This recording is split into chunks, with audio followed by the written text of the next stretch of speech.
Hi, everyone. My name is Professor Christina Nolan, and I am teaching with legal studies at Purdue.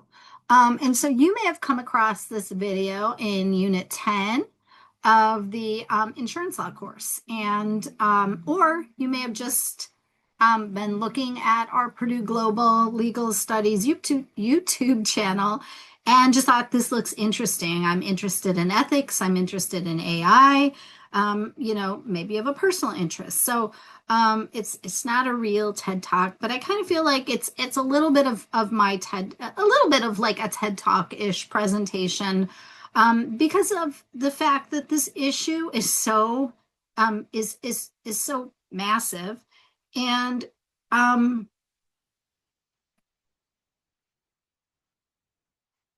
of this issue are just changing so rapidly.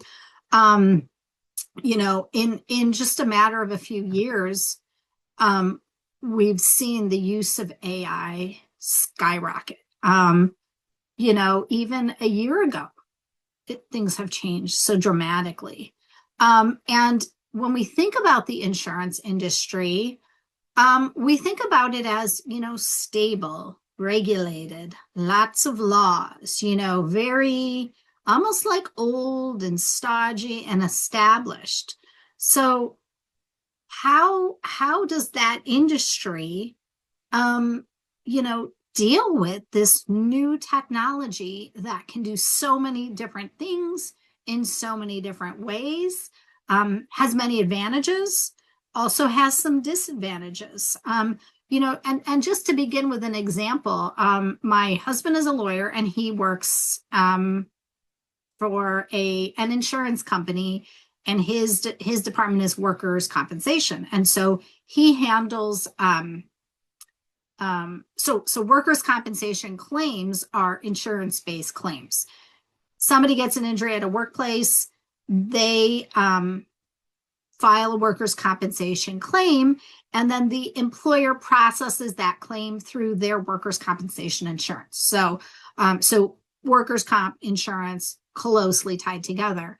And he was mentioning that his company is now asking them to heavily start using AI tools in their day-to-day jobs. So as you might imagine, one of the jobs of a lawyer doing workers' compensation is reviewing lots of medical records. And of course, privacy is hugely important, confidentiality. His insurance company has a closed AI tool where you can have the tool review medical records, for example. And of course, everyone's interested in saving time. Nobody wants to spend 10 hours on a task that can take an hour using an AI tool. But as a lawyer, especially, or anyone who works in the legal field, paralegal, you have to comply with the rules of ethics sort of through your attorney. Everyone gets a little wary, like, wait a minute, I have some ethical duties to my client. I can't offload those responsibilities and my responsibilities as a lawyer to an AI tool. So it's very complicated. The employer wants you to do it. Many employers of lawyers are not also lawyers, especially corporations, so they might not be understanding of the nuances of our rules of professional responsibility. Not to mention that I have to say this, a lot of these very higher level corporate officials, they're looking at numbers. They see the AI tool's name, they see how much money it's going to save them, and they say, we need to use this. Have they used the tool themselves? Some have, some are great, some do the due diligence, but many don't. They're just looking at the numbers, cost savings. So they don't understand how the tool works. They don't understand its, the negatives where it may fail. They don't understand possibly because, a CEO is overseeing many types of professionals. It could be lawyers. It could be, compliance specialists. It could be anybody. It could be scientists, engineers. So they don't understand the particular rules of each of these professions. We don't expect them to, but that's why, you do want to halt a little bit. Um, you know, we have to be very careful and ethical when we're using AI. Specifically, we're talking about the insurance industry. So, of course, that's what we're going to focus on. So, this is not theoretical anymore. AI is being used in the insurance industry. So, we're going to talk about that. If you are planning to become a paralegal, and so this graphic I made using Google Gemini, and it's a high tech. I would be scared to drive on this, a high tech highway. But the key thing to look at from this graphic is it's a crossroads. So this is really where we're all at. Nobody's an expert in AI. Actually, one of my students, I have a student who works for Meta, very high level in terms of intelligence. Artificial intelligence was intelligent too. But he was kind of saying that, there are just so many tools out there for so many purposes that, we're all just starting to know how to use them. So we're at this crossroads. We're all trying to, and he also said, nobody's an expert on AI. Nobody, because we're all sort of at the same level. So we're at this crossroads. What do we do? Again, if you're planning to be a paralegal, work in compliance, go to law school, this is not optional knowledge. This isn't fluff. This is something you need to know about. In insurance is already shaping underwriting, claims processing, fraud detection, pricing models, and customer service. So it's hitting every aspect of insurance law. So what is actually, let me go back a little bit. So InsurTech was a concept before AI, but now it's encompassing AI. So what's InsurTech? It's insurance plus technology. Cool way to say it, right? InsurTech. Refers to innovations that disrupt and modernize traditional insurance. Again, we're thinking of it this old, stodgy insurance. And then think about technology. Let's go back to this image. Boom, shocking the system. So InsurTech focuses on using digital tools, apps, AI, machine learning, blockchain, which is crazy, and to improve efficiency, reduce costs, and enhance customer experience. And make the corporations money, which again, it's fine. That's why they're there. But some examples, and you may have used some of these yourself. I have for filing a car claim, but mobile apps that allow customers to buy policies, file claims, and receive payouts instantly. I've known people that have had an issue with a criminal issue from driving without insurance. And they go to court, and in many cases they're asked to maybe they're trying to get out of the case. Their lawyer's like, do you have a new policy? No, I didn't get one. Download the app, we're going to get you a policy. So they can do it right at the courthouse. Well, that is if the courthouse allows them to bring in their phone, but that's another issue. They can do it on the spot. It enables usage-based insurance models like auto premiums based on telematics, driver behavior. I've actually trying to get my car insurance rate reduced, and I was told, oh, you already have the discounts. We can install something on the car that tracks your driving patterns, and possibly that can reduce your insurance. I am a good driver, but you never know. I was like, maybe it'll increase my insurance. So I said no to that, but that's an example of InsurTech. It may help insurers identify and price risks with greater accuracy through data analytics. Venture capital and startup activity in InsurTech have grown rapidly, pushing traditional insurers to innovate. So we've definitely seen that with AI. I mean, what's running the stock market now? Everybody's interested in this technology. There might be some advantages to this. Personalization of policies. Customers expect coverage tailored to their lifestyle and risk profile. That may be beneficial to a customer. AI-driven underwriting reduces manual processing. Then there's the telematics, which we talked about in the auto insurance. Blockchain increases transparency, prevents fraud, and allows for smart contracts, which if you take business law, We talk about smart contracts. I think contracts also talks about it. Chatbots and virtual assistants.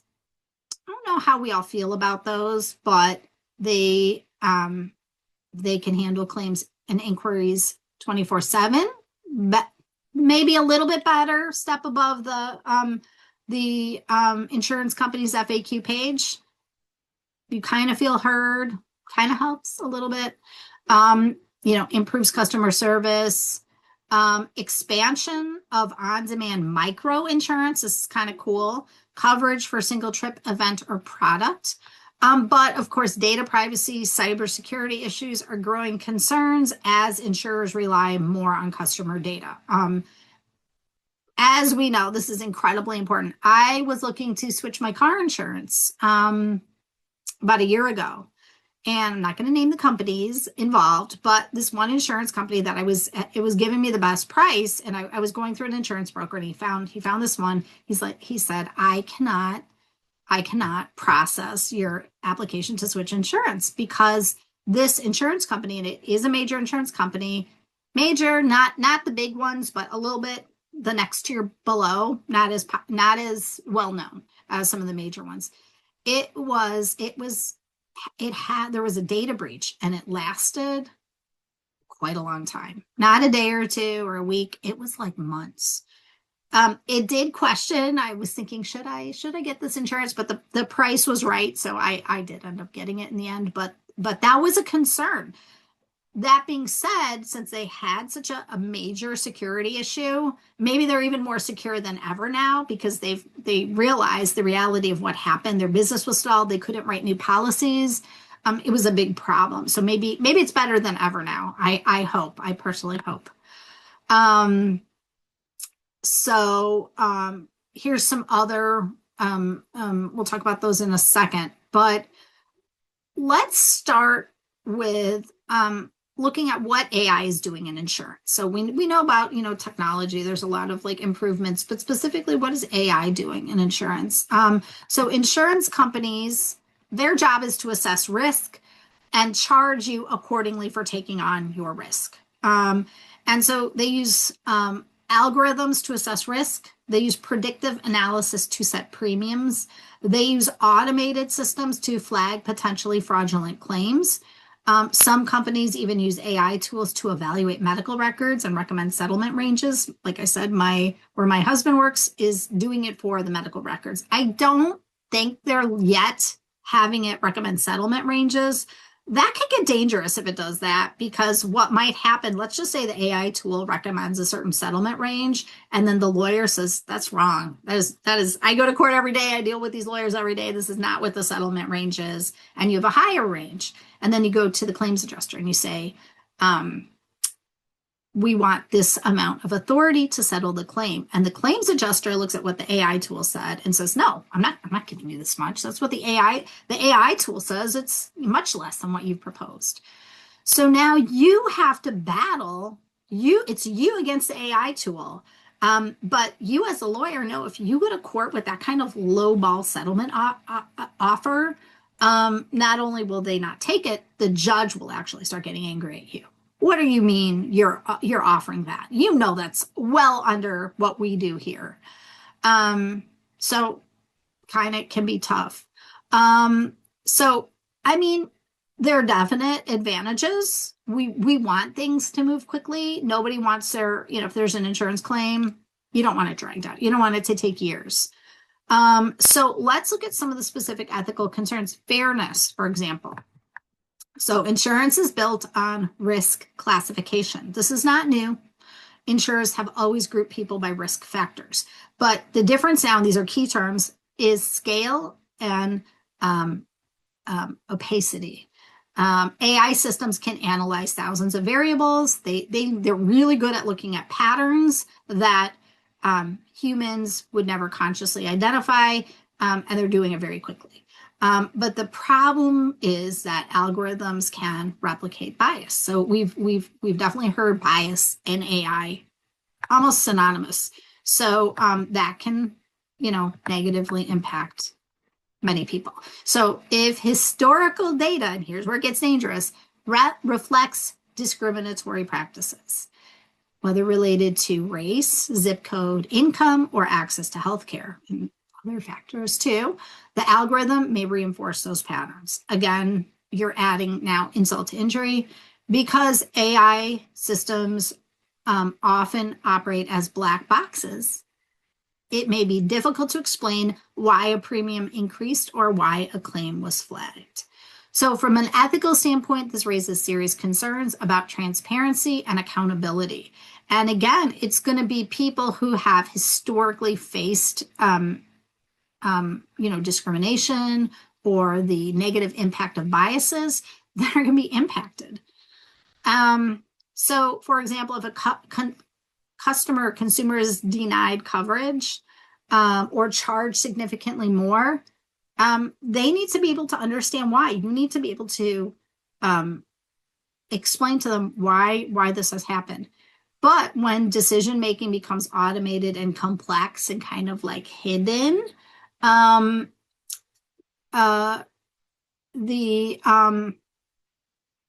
these explanations become harder and expose the insurer to possible lawsuits for discrimination. So now you've done something that maybe you shouldn't have done. You can't explain it. The individual, the consumer, is mad. They're going to go see a lawyer. So now let's talk about claims processing. Oh, and if they do see a lawyer and if they do sue that insurance company and the insurance company was found to be biased and, charging people of certain races or certain zip codes more with no explanation why, race, if they're charging someone of different races more, if there's no explanation needed, you're going to be in trouble. Then that impacts the reputation of the insurance company, which impacts the profits they will make. So claims processing, we've already talked about this a little bit. Some insurers, and actually I believe that the company my husband works for is doing this. They use AI tools to evaluate medical bills and estimate claim value. This isn't a bad idea on its face. It can streamline routine cases, but there is a line between efficiency and unfair pressure. If AI systems are designed, as we know they probably are, to minimize payouts, the insurance company, again, just a reminder, insurance companies are there to make money. They're businesses. They need to make a profit. Otherwise, they wouldn't be doing what they're doing. So if AI systems are designed to minimize payouts by automatically undervaluing certain types of claims, this becomes an ethical issue. Very problematic. So insurance law, in its regulations, in the laws related to the industry, it requires good faith and fair dealing. The insurer has a duty not to unreasonably deny or delay payment of valid claims. If an algorithm systemically reduces claim values without proper review, this may cross into bad faith territory. The insurance company is going to get in trouble. What about the role of human oversight in this process? So now we're talking about AI tools doing a lot of this stuff and sort of like having problems sort of innately. One of the core ethical principles in emerging technology regulation is meaningful human review. Obviously, I just was listening to the radio this morning. Now I forget it was talking about how, I wish I remembered. Anyway, the main point is important though. It was talking about how the law did not catch up to what AI was doing. And we know that's a problem in virtually any industry. The laws take so long to become law and to be activated, and technology is just moving farther ahead. Another problem I personally see is that lawmakers themselves don't know enough about this technology. So it's very hard for them to make these laws or to even see the need for these laws because they're removed from it. But meaningful human review is part of that whole regulating technology. AI should assist decision-making, not replace judgment entirely. So it's assisting you, just like we tell students, AI can be used as a tool to assist you in learning. It shouldn't replace your brain because then you will be replaced in the workforce. If an automated system denies a disability claim, there should be a human reviewing that decision. If fraud is suspected, there should be careful verification before accusing a policyholder of fraud. That human needs to look into it. So false positives can devastate people, can ruin the reputation of the insurance company. Just as an example, you have a small business owner, they're flagged for an algorithm for fraud risk based on patterns in their billing data. Then their claim is delayed. Their cash flow stops. Employees can't be paid, all because an AI model made an inference. So this is an issue of fairness. It's not technical issue. So then we'll also move on to a quick discussion of data privacy, which I actually told you about my own little personal example within the insurance industry. So AI systems rely on massive amounts of data. That's why we love them. We can put all that data in there and let them do their thing. So things like, driving behavior from telematics devices, health information, social media patterns, purchasing habits. I hate to say it, but we're giving a lot of this information away. So they're picking it all up. They're gathering it all up. So the more granular the data, so this very specific data, the more accurate the risk prediction. But guess what? That's a really big intrusion. So there's this real ethical tension between personalization and surveillance. And now when I say surveillance, I totally remember what we were talking about, what I heard on the news this morning. And it was about surveillance. And it was about can't remember the name of the company, so I'm very sorry. But it was about the fact that the government was asking this company that already does some types of surveillance to cross a line and use surveillance sort of broader pattern, sort of overall everyone. And so this surveillance company that uses AI technology was like, no, we are not crossing that line. We will decline. We cannot do that. So it was not, and then they made the point that technically what they were being asked to do if you look at the laws, that sort of broader surveillance technically was allowed by the current laws. But then again, going back to what I was saying, is the point was that the laws haven't caught up to what technology is able to do. I liked personally to see a company say, there's a red line and we're not going to cross it. That made me feel like that company was more, not that it was necessarily ethical. So I'm glad I'm not naming the company. I'm glad I can't remember it, but it was not crossing the line into a sort of really unethical, scary behavior. So again, sometimes these companies will reel themselves in if the law hasn't caught up with it. But again, there's that tension between personalization and we're helping you and we're helping the company to actual surveillance of human beings, which, is pretty much, depending on how you do it, could be violative of rights. So at what point does risk assessment become invasive? Should insurers be allowed to use wearable device data? This is something we're talking about now. You've got your Aura ring, you've got your Apple Watch or whatever branded thing, and you're just trying to get some health data on yourself to live a healthier, better life. Maybe you have some sleep issues. And what if that data is used against you in some way? Should credit scores influence premiums? I've always been a proponent of absolutely not, but I was actually told by an insurance broker that they're not really used. But as he was saying that, I don't think he quite believed it. I'm against that. Should geographic data indirectly penalize certain communities? You can probably guess how I feel about that.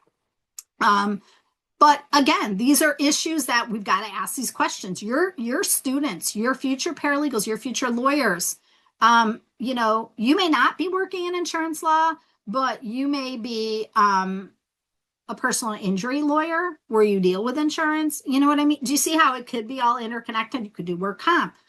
The list goes on. So you should be comfortable asking these questions and questioning the tools while also embracing the benefits and their ethical uses of these tools. In law, we value reasoned decisions. Courts explain rulings, agencies publish standards. Insurance regulators, so those regulating insurance companies, they require justifications for rate changes. But if an AI system can't clearly explain its reasoning, how do we regulate it? How do we regulate it? This is where we're getting into wild, wild west territory. How does a policyholder challenge it? What can we do?